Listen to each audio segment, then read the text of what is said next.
Good morning student. आज हम अपनी पाठ्य पुस्तक वसंत के पाठ 5 के मिठाई वाला शीर्षक को पढ़ेंगे। इसके लेखक भगवती प्रसाद वाजपेयी हैं। प्रस्तुत पाठ में लेखक ने मिठाई वाले, फेरी वाले, खिलौने वाले व मुरली वाले की उत्सुकता को जगाने वाली प्रेम वाणी के प्रभाव एवं एक परिवार की परंपरा को दर्शाया है कि किस प्रकार बहू मर्यादा का पालन करते हुए व्यवहार करती है। तो स्टूडेंट, चलिए हम अपना लेसन को शुरू करते हैं। बहुत ही मीठे स्वरों के साथ वह गलियों में घूमता हुआ कहता, बच्चों को बहलाने वाला, खिलौने वाला। इस अधूरे वाक्य को वह ऐसी विचित्र किंतु मादक मधुर ढंग से गाकर कहता कि सुनने वाले एक बार अस्थिर हो उठते। उसके स्नेहाभिषिक्त कंठ से फूटा हुआ गान सुनकर निकट के मकानों में हलचल मच जाती। छोटे छोटे बच्चों को अपनी गोद में लिए युवतियां चीकों को उठाकर छज्जों पर नीचे झांकने लगती। गलियों और उनके अंतर्व्यापक छोटे छोटे उद्यानों में खेलते और इठलाते हुए बच्चों का झुंड उसे घेर लेता और तब वह खिलौने वाला वहीं बैठकर खिलौने की पेटी खोल देता। बच्चे खिलौने देखकर पुलकित हो उठते। वे पैसे लाकर खिलौने का मोल भाव करने लगते। पूछते, इसका दाम क्या है? ऑल इचका। खिलौने वाला बच्चों को देखता और उसकी नन्ही नन्ही अंगुलियों से पैसे ले लेता और बच्चों की इच्छा अनुसार उन्हें खिलौने दे देता। खिलौने लेकर फिर बच्चे उछलने कूदने लगते और तब फिर खिलौने वाला उसी प्रकार गाकर कहता, बच्चों को बहलाने वाला, खिलौने वाला।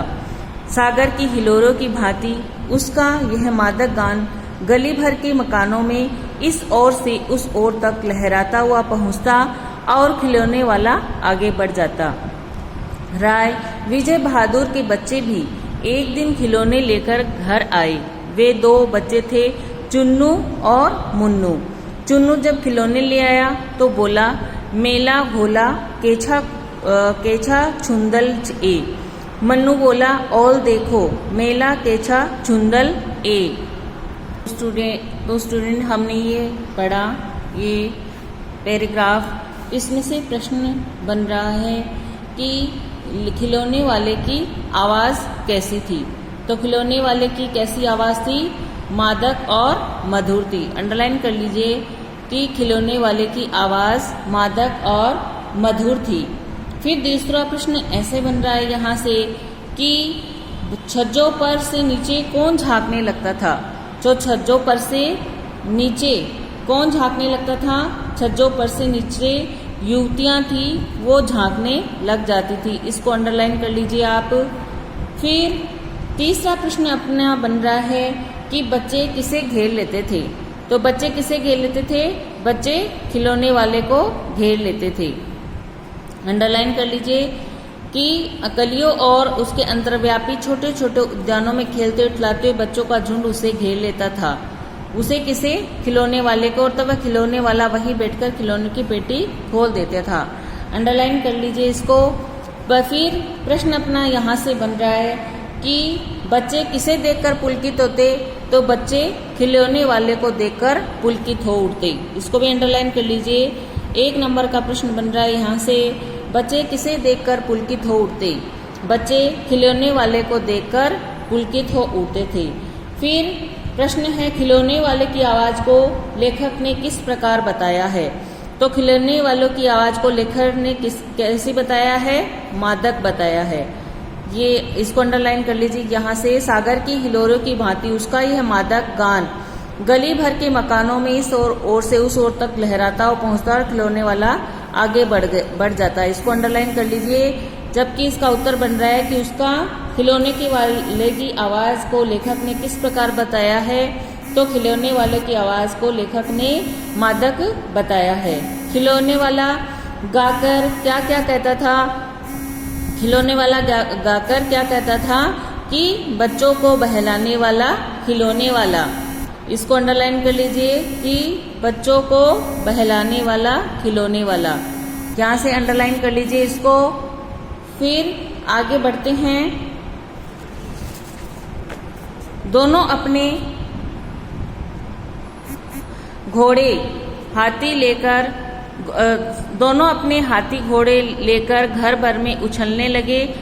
इन बच्चों की माँ रोहिणी दूर देर तक खड़े खड़े इनका खेल निहारती रही। अंत में दोनों बच्चों को बुलाकर उसने पूछा, अरे ओ चुन्नू मुन्नू, ये खिलौने तुमने कितने में लिए हैं? मुन्नू बोला, 2 पैसे में खिलौने वाला दे गया एक। रोहिणी सोचने लगी, इतने सस्ते कैसे दे गया है, यह तो वही जाने, लेकिन दे तो गया ही है, इतना तो निश्चय है।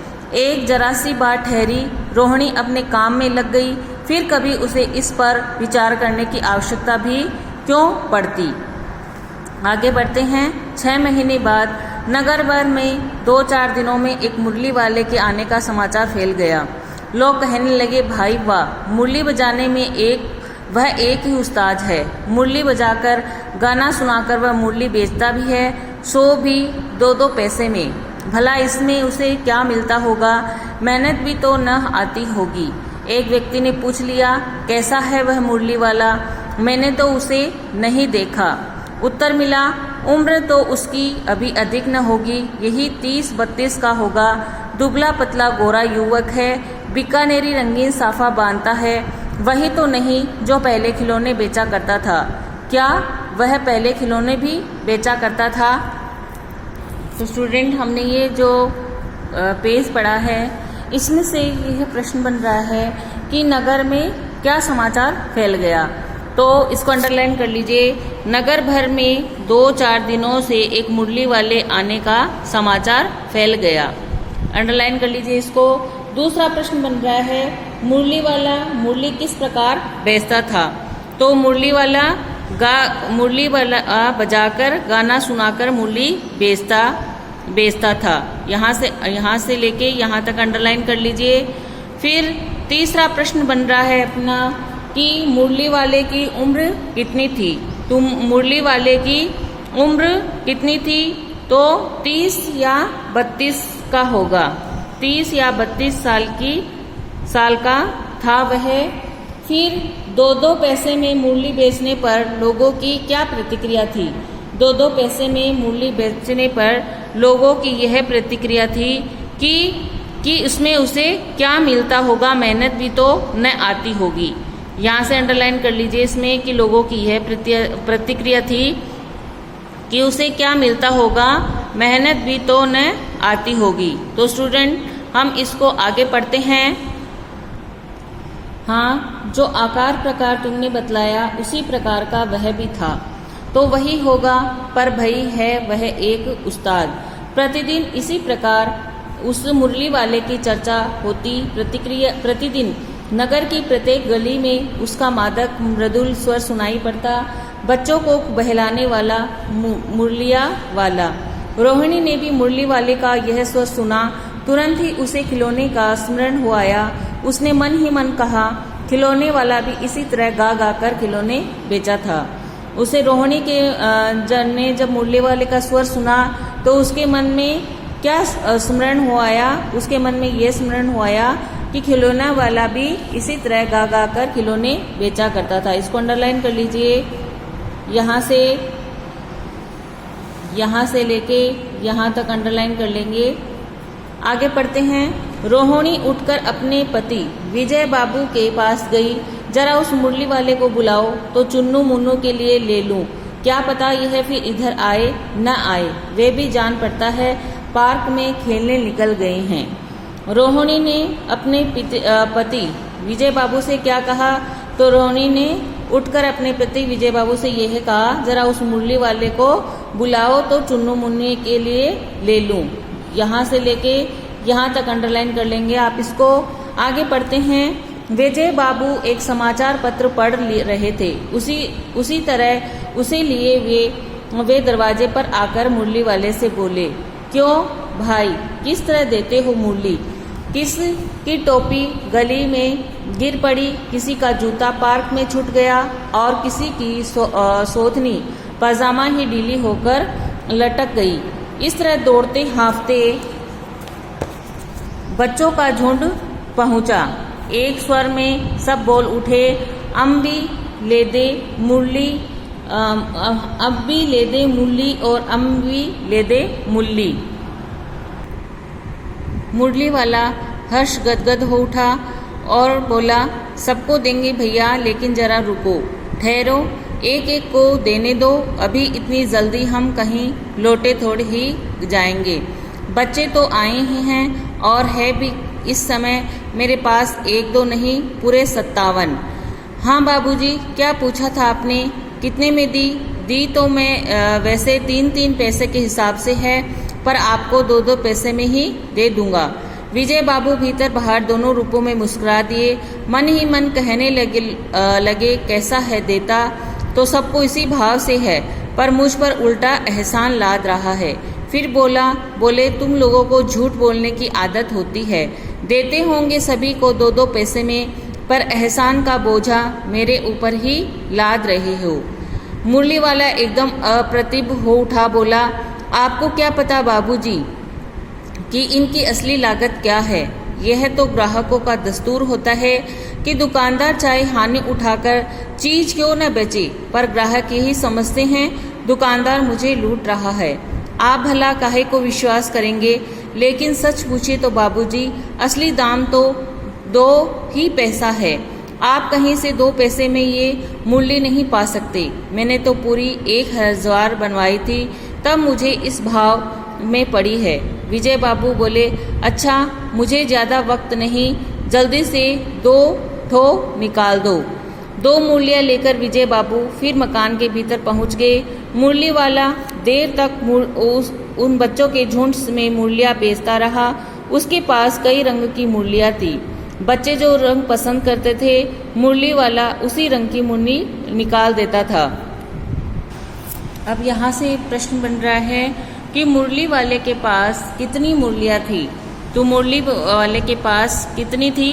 पूरी 57 थी। इसको अंडरलाइन कर लीजिए। फिर कि मुरली वाले के पास 57 मुरली थी। फिर है मुरली वाली मुरली कितने पैसे में बेचा करता था? तो मुरली वाला मुरली 3-3 पैसे में दे रहा था। यहाँ से अंडरलाइन कर लीजिए, 3-3 पैसे के हिसाब से मुरली बेच रहा था। फिर है मुरली वाला विजय बाबू को कितने पैसे में मुरली देने के लिए कह रहा था? मुरली वाला 2 पैसे में मुरली देने के लिए कह रहा था। इसको भी अंडरलाइन कर लीजिए कि उन्होंने विजय बाबू को कितने पैसे बताए मुरली वाले के, तो उन्होंने 2 पैसे बताए। फिर नेक्स्ट प्रश्न अपना यहाँ से बन रहा है कि मुरली वाले के संबंध में विजय बाबू ने क्या कहा? तो मुरली वाले के संबंध में विजय बाबू ने यह कहा कि तुम लोगों को झूठ बोलने की आदत होती है। अंडरलाइन कर लीजिए इसको कि तुम लोगों को झूठ बोलने की आदत होती है। विजय बाबू ने मुरली वाले पर क्या आरोप लगाए? विजय बाबू ने मुरली वाले पर यह आरोप लगाए कि तुम लोगों को झूठ बोलने की आदत होती है, देते होंगे सभी को 2-2 पैसे में, पर एहसान का बोझा मेरे ऊपर ही लाद रहे हो। इसको भी अंडरलाइन कर लीजिए आप लोग। फिर अपना प्रश्न बन रहा है कि मुरली का लागत मूल्य क्या था? तो मुरली का लागत मूल्य 2 पैसे था। मुरली का लागत मूल्य 2 पैसे था और उसने कितनी मुरलियाँ बनाई थी? उसने 1000 मुरलियाँ बनवाई थी। तो स्टूडेंट, आज अपना लेसन हम यहीं समाप्त करते हैं। फिर कल इसका आगे का पार्ट पढ़ेंगे। इसमें कोई बात आपको समझ में नहीं आई हो तो आप मुझसे कॉल करके पूछ सकते हैं। Thank you. Have a nice day.